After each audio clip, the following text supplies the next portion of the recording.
नमस्कार students, class 10 chapter number 3 पढ़ रहे थे हम। आज पढ़ेंगे दो चर वाले रैखिक समीकरण एवं का हल। तो हम इसमें ग्राफ्य विधि या आलेखीय विधि से हल करना सीखेंगे। तो देखिए, इसमें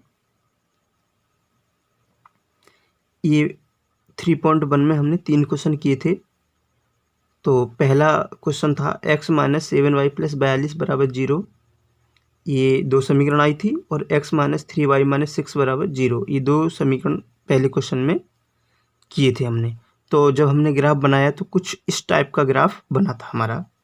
तो ये ग्राफ बना था, लेकिन हमने ग्राफ बनाना सीखा था, लेकिन हमने उस 3.1 में हमने हल करना नहीं सीखा। तो इस ग्राफीय विधि से हम हल करना आज सीखते हैं। तो देखिए, ये दोनों रेखाएं हैं। ये दोनों रेखाएं एक बिंदु पर प्रतिच्छेद कर रही हैं। किस पर? एक बिंदु पर प्रतिच्छेद कर रही हैं। तो ये रेखाएं कैसी हुई? प्रतिच्छेदी रेखाएं हुई। प्रतिच्छेदी रेखाएं।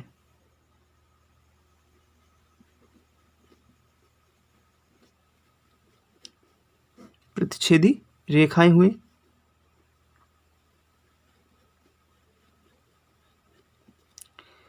क्योंकि एक बिंदु पर प्रतिच्छेद कर रही हैं ये दोनों रेखाएं, तो ये प्रतिच्छेदी रेखाएं हुई।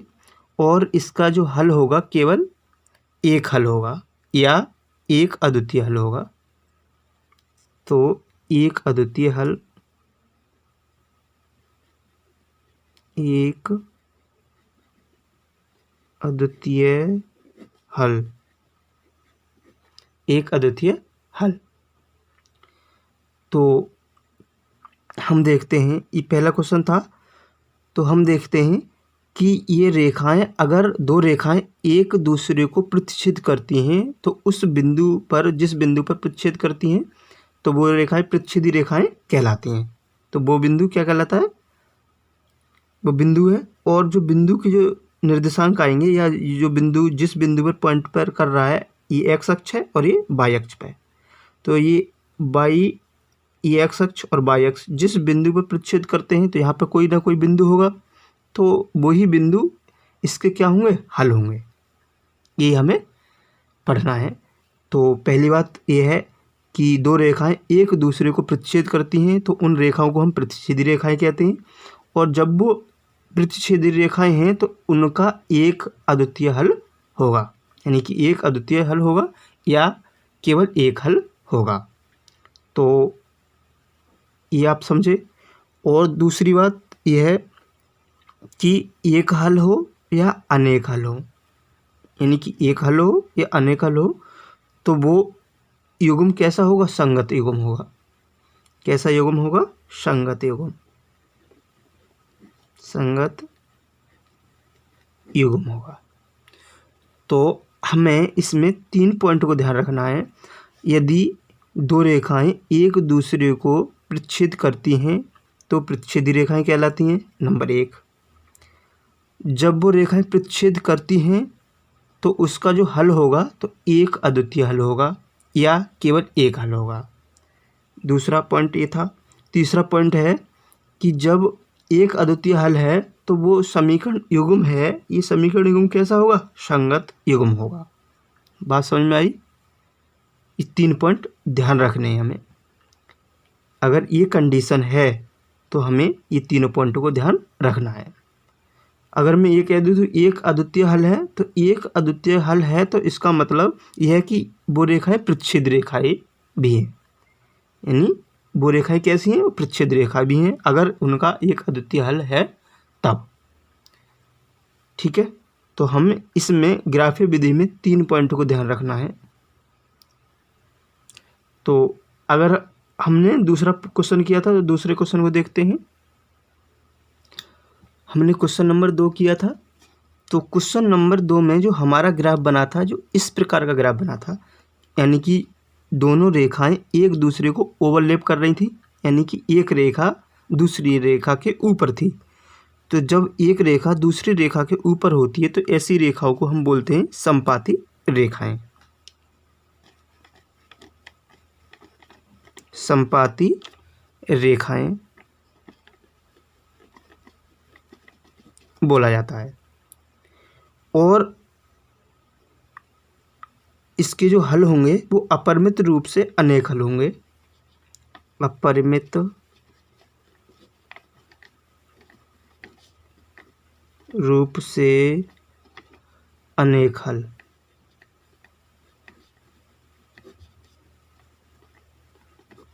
अपरिमित रूप से अनेक हल, तो अपरिमित रूप से इसके अनेक हल होंगे और ये रेखाएं संपाती रेखाएं कही जाती हैं।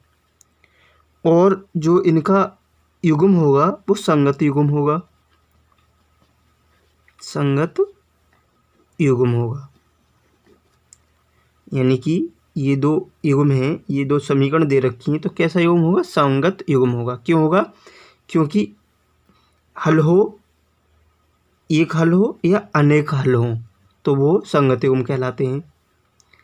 ठीक है, तो इसमें हमें समझ में आया कि एक रेखा दूसरी रेखा के ऊपर हो तो वो संपाती रेखाएं कही जाती हैं, और जो उसके हल होंगे वो अपरिमित रूप से अनेक हल होंगे। और वो युग्म होगा, जो समीकरण का जो युग्म होगा वो कैसा युग्म होगा? संगत युग्म होगा। तो इसकी भी तीन कंडीशन थी, और जो हमने पहला क्वेश्चन किया था उसकी भी 3 कंडीशन थी। तो तीनों कंडीशन समझ में आई। अब देखिए थर्ड क्वेश्चन पर चलते हैं। अब ये थर्ड क्वेश्चन है। थर्ड क्वेश्चन का ये हमने ग्राफ बनाया था, तो कुछ इस टाइप का ग्राफ बना था। तो ये दोनों रेखाएं हम जानते हैं कि जब दो रेखाएं किसी बिंदु पर नहीं मिलती हैं तो वो समांतर रेखाएं कहलाती हैं। तो ये दो रेखाएं कभी भी आपस में मिलेंगी नहीं, तो ये रेखाएं कैसी रेखाएं कहलाएंगी? समांतर रेखाएं। तो इन्हें हम बोलेंगे समांतर रेखाएं। इन्हें हम बोलेंगे समांतर रेखाएं। जब ये आपस में कहीं मिलेंगी नहीं तो समांतर रेखाएं होंगी। जब समांतर रेखाएं होंगी तो इनका कोई भी हल नहीं होगा। कोई हल नहीं, तो इनका कोई भी हल नहीं होगा। और जो इनका संगत युग्म होगा वो कैसा होगा? असंगत होगा। जो इन समीकरण का युग्म होगा वो कैसा होगा? असंगत युग्म होगा। तो हमने जब दो रेखाएं आपस में कहीं भी एक दूसरे पर नहीं मिलती हैं तो ऐसी रेखाओं को समांतर रेखाएं बोला जाता है। और जब वो समांतर रेखाएं हैं तो उनका कोई भी हल नहीं होगा।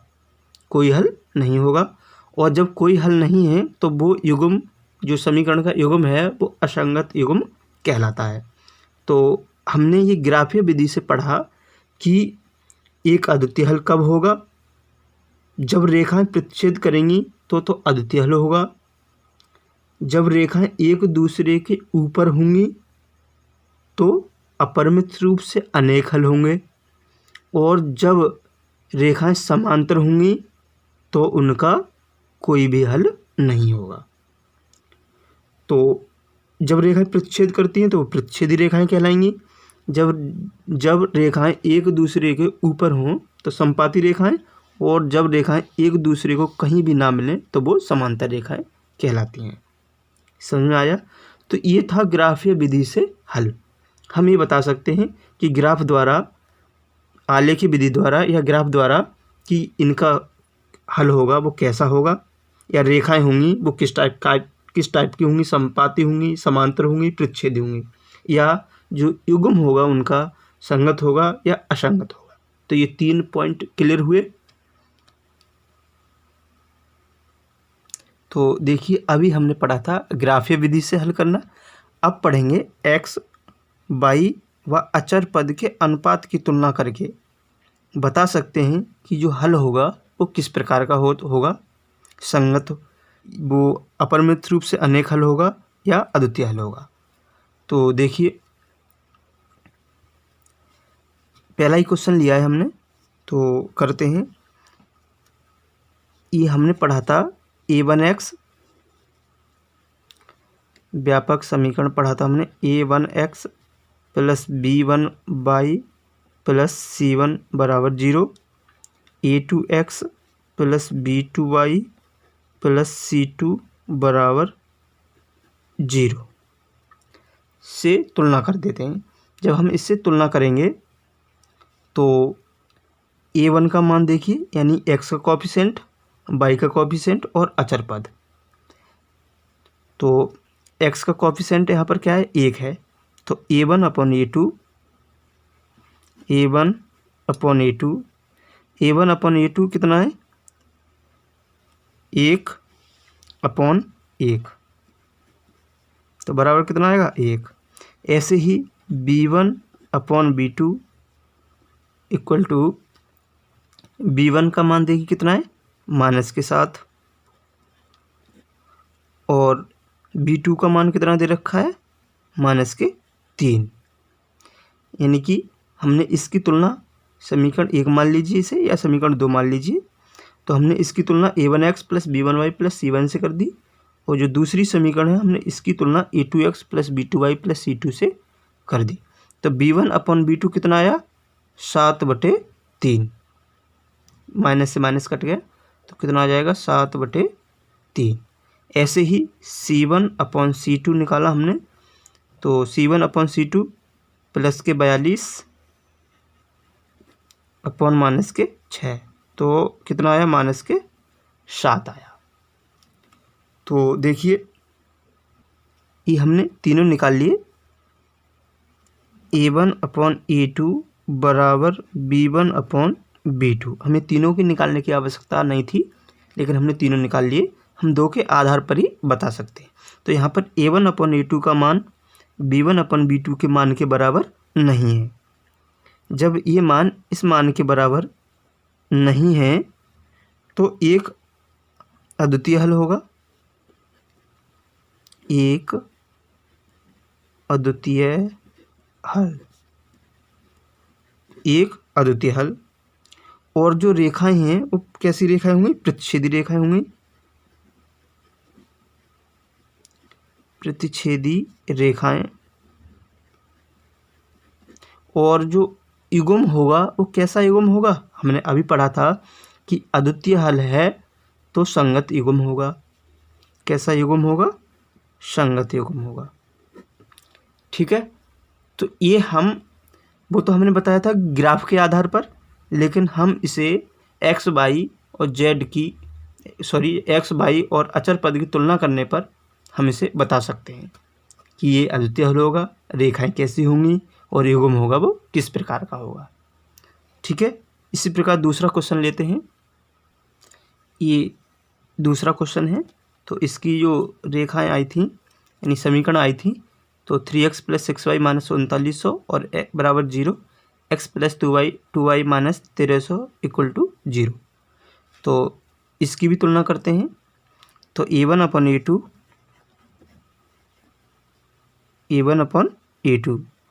a1 का मान कितना है, 3, a2 का मान कितना है, 1, यानी x का कोएफिशिएंट 1 मान लेंगे यहाँ पर, कुछ भी नहीं। तो कितना है, a1 अपॉन a2 का मान कितना आया, 3। ऐसे ही b1 upon b2,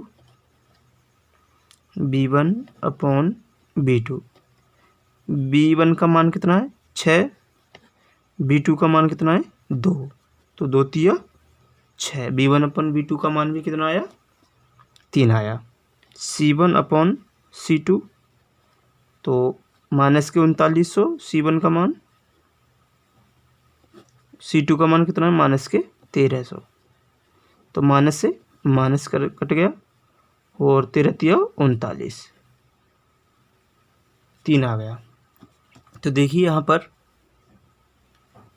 a1 upon a2 बराबर b1 अपॉन b2 बराबर c1 अपॉन c2, यानी कि जहाँ पर a1 अपॉन a2 बराबर होगा, ये तीनों बराबर होंगे, यानी a1 बराबर a2, a1 अपॉन a2 बराबर b1 अपॉन b2 बराबर c1 अपॉन c2। जब ये तीनों बराबर होंगे तो इसके अपरिमित रूप से अनेक हल होंगे, अपरिमित रूप से अनेक हल।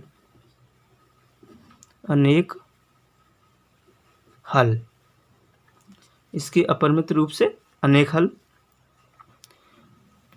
और जो रेखाएं होंगी इसकी वो समपाती रेखाएं हैं।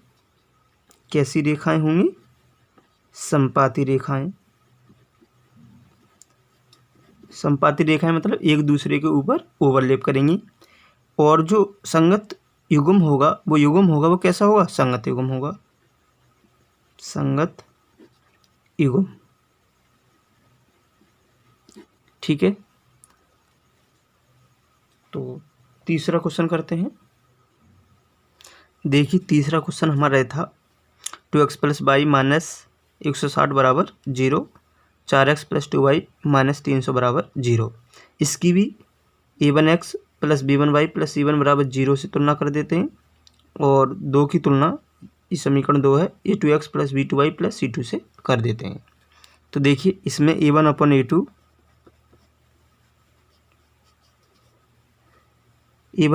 का मान बताइए। a1 का मान यहाँ पर कितना है? 2। a2 का मान कितना है यहाँ पर? 4। तो कितना आया? 1/2। ऐसे ही b1/b2, b1 का मान कितना है? 1 और b2 का मान कितना है? 2, तो 1/2 आ गया। ऐसे ही c1/c2 माइनस के 160, c1 का मान, और c2 का मान कितना है? माइनस के 300। तो माइनस से माइनस कट गया, लेकिन ये मान बराबर नहीं है। दो मान तो बराबर हैं, लेकिन c1/c2 का जो मान है वो कैसा है? बराबर नहीं है। तो देखिए a1/a2 बराबर b1/b2 बराबर नहीं है किसके? c1/c2 के। तो इनका कोई भी हल नहीं होगा, कोई हल नहीं, कोई हल नहीं। और जो रेखाएं होंगी कैसी होंगी? समांतर होंगी। रेखाएं कैसी होंगी? समांतर। और इनका जब कोई हल नहीं है तो जो युग्म होगा वो कैसा होगा? असंगत। यानी कि सिर्फ 2 ही केस में संगत युग्म होगा। एक तो एक हल होगा, यानी कि एक अद्वितीय हल होगा, या अपरिमित रूप से अनेक हल होंगे, तभी वो युग्म कैसा होगा? संगत। कोई हल नहीं होगा तो युग्म हमारा असंगत होगा, ठीक है। तो देखिए शुरू से देख लेते हैं। ये कंडीशन हमें ध्यान रखना है कि a1/a2 का मान b1/b2 के मान के बराबर नहीं है, तो एक अद्वितीय हल। और रेखाएं हमारी कैसी होंगी? प्रतिच्छेदी रेखाएं। और जो युग्म होगा वो कैसा होगा? संगत, ठीक है। अब चलते हैं दूसरे पर। तो दूसरा था कि a1/a2 बराबर है b1/b2 बराबर है c1/c2। अगर ये कंडीशन है, अगर ये कंडीशन है, हमें ध्यान रखना है इनका, तो अपरिमित रूप से अनेक हल होंगे। जब हम समीकरण को हल करेंगे तो अगर इस टाइप में आता है तो अपरिमित रूप से अनेक हल होंगे, और जो रेखाएं होंगी वो समपाती होंगी, और युग्म होगा कैसा होगा? संगत होगा। ये तीनों पॉइंट को ध्यान रखना है। ऐसे ही थर्ड क्वेश्चन को कर देखते हैं। तो थर्ड क्वेश्चन कुछ हमारा ये था, देखिए ये था कि a1/a2 बराबर है b1/b2 के, लेकिन c1/c2 के बराबर नहीं है, ठीक है। जब ऐसी कंडीशन दे रखी हो तो कोई भी हल नहीं होगा। और जो रेखाएं होंगी वो कैसी रेखाएं होंगी? समांतर रेखाएं होंगी। और जो युग्म होगा वो किस टाइप का होगा? असंगत युग्म होगा। तो ये समझ में आ गई होंगी। 3 कंडीशन है, तो हम ये बता सकते हैं कि जो हल होगा वो कैसा होगा? एक अद्वितीय हल होगा, या अपरिमित रूप से अनेक हल होंगे, या कोई हल नहीं होगा। तो हमें इन कंडीशन को ध्यान में रखना है, इसी के आधार पर हमें बताना है। ये कंडीशन को हमें तीनों को याद रखना है, ठीक है। अब जो हमने ग्राफीय विधि पढ़ी थी, ग्राफीय विधि में बिल्कुल सेम है। यानी कि जब रेखाएं एक दूसरे को प्रतिच्छेद करती हैं तो अद्वितीय हल होगा और संगत युग्म होगा। तो इसका मतलब ये है कि हम ग्राफ के द्वारा बता सकते हैं कि जो हल है वो कैसा होगा, और एक्स वाई अचर पद की अनुपात की तुलना करने पर भी हम बता सकते हैं कि हल होगा वो कैसा होगा, अद्वितीय हल होगा, अपरिमित रूप से अनेक हल होंगे, या कोई हल नहीं होगा। तो दो विधि से हम बता सकते हैं, और ये भी बता सकते हैं कि जो हल होगा वो क्या होगा, यानी उसका आंसर क्या आएगा। ग्राफी विधि से हम बता सकते हैं। जब आगे क्वेश्चन करेंगे तो और अच्छे से समझ में आएगा।